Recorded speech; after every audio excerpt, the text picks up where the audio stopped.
If you ever drive across Third Mainland Bridge at midnight and see a woman dressed in white waving at you, don't stop. Because those who did never made it home. The night was cold and unusually quiet.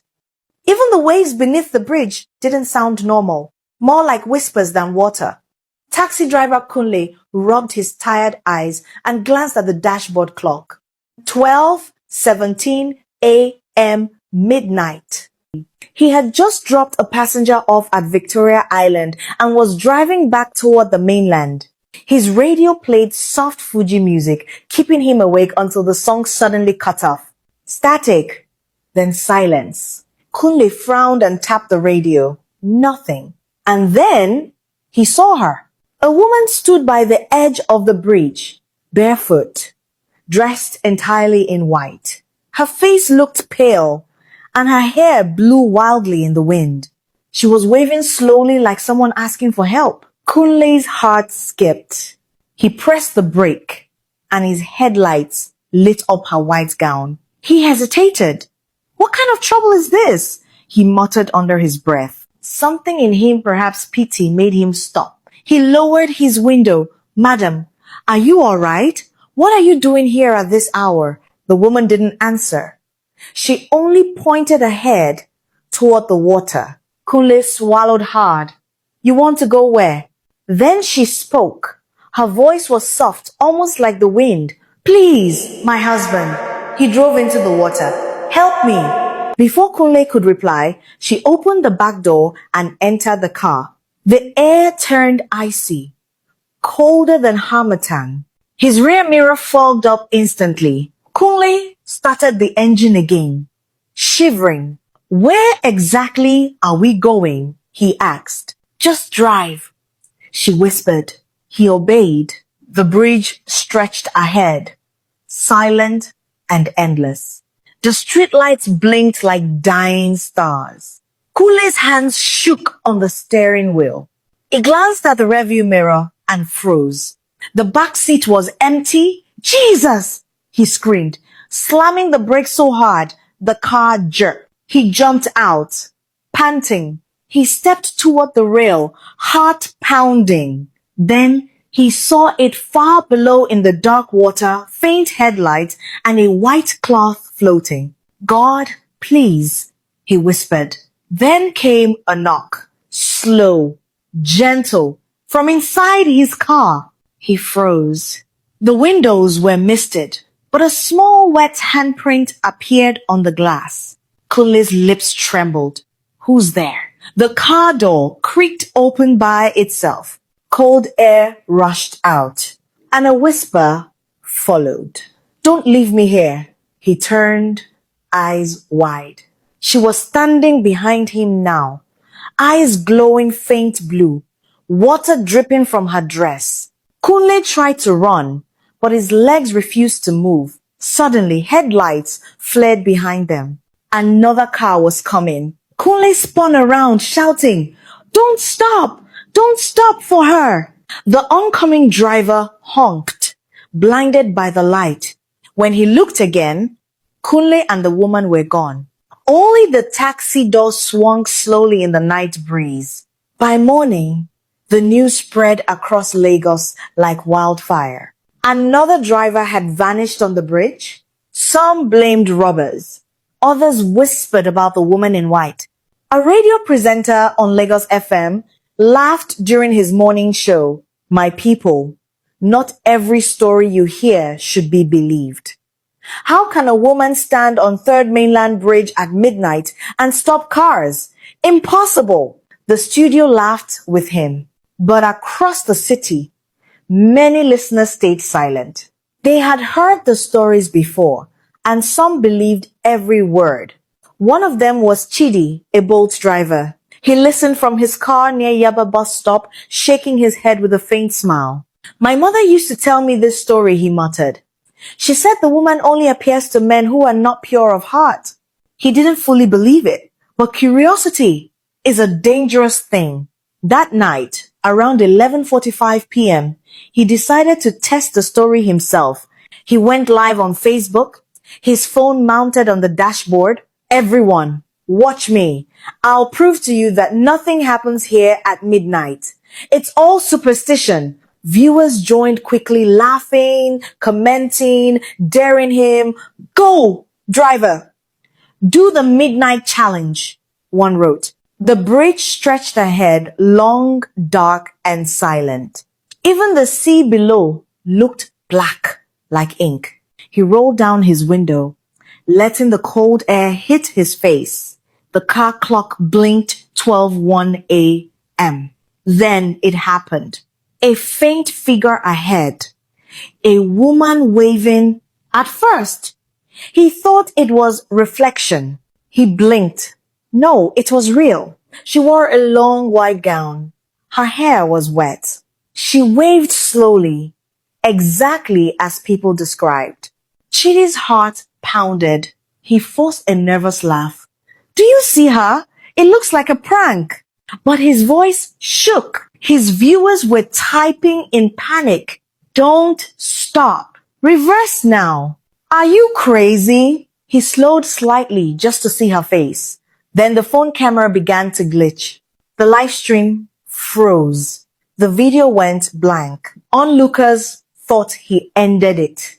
But inside the car, Chidi's headlights flickered, and the woman was suddenly beside the window. Her eyes hollow, skin pale as salt. She whispered, "You said you didn't believe, right?" He screamed, reversing so fast the tires screeched. But the woman was already behind him again, standing in the middle of the road.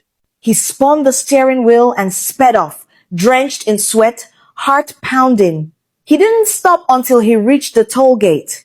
He jumped out, shouting, "She's real! I swear she's real!" A night guard saw him and thought he was drunk. No one believed him until someone found his phone. The next morning, his dashcam footage auto-uploaded. It showed the woman clearly, her white gown, her hand on the window, her face blurred but unmistakably there. The clip went viral. Police sealed off part of the bridge for investigation. They called it fake edited footage. But the next day, something strange happened.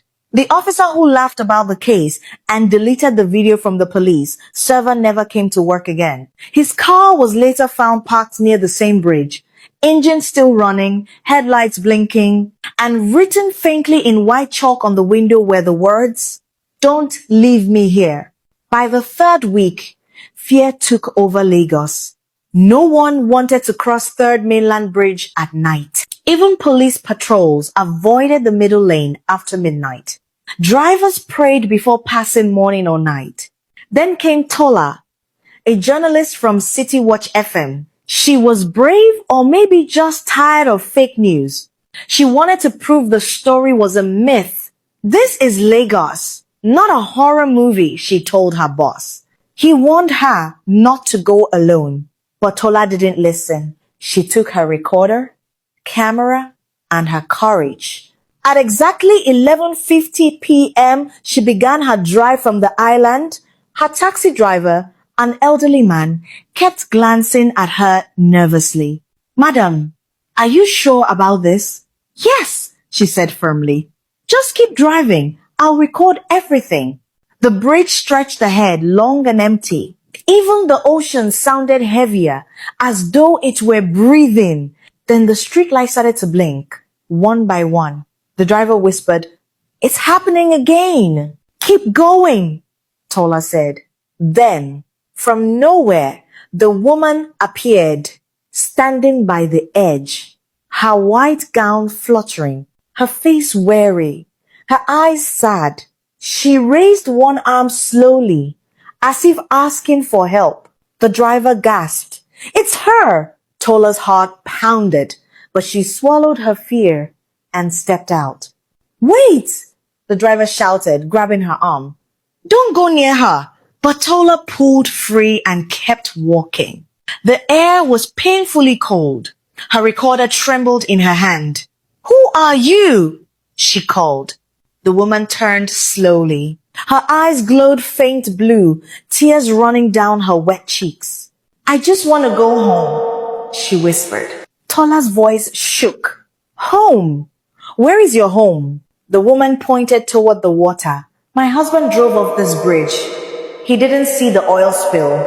Our car fell into the sea. He swam out. I didn't. Tola's hand covered her mouth. You drowned? The woman nodded. They never found my body.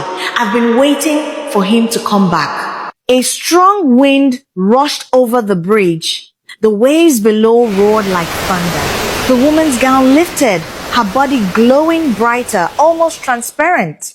Please, she said softly, tell him I forgive him. Tell him to stop sending divers to look for me. Sending divers? Tola repeated in confusion. The woman looked down sadly. He pays men to search for me every night, but none ever returned. Their souls joined mine. They all got lost trying to help. Before Tola could speak, the woman's image began to fade. Her voice echoed in Tola's mind.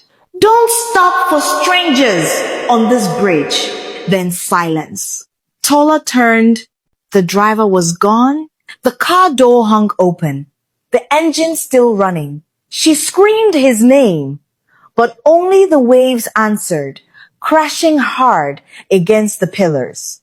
Tola ran back to the car, trembling. She looked into the rearview mirror and froze.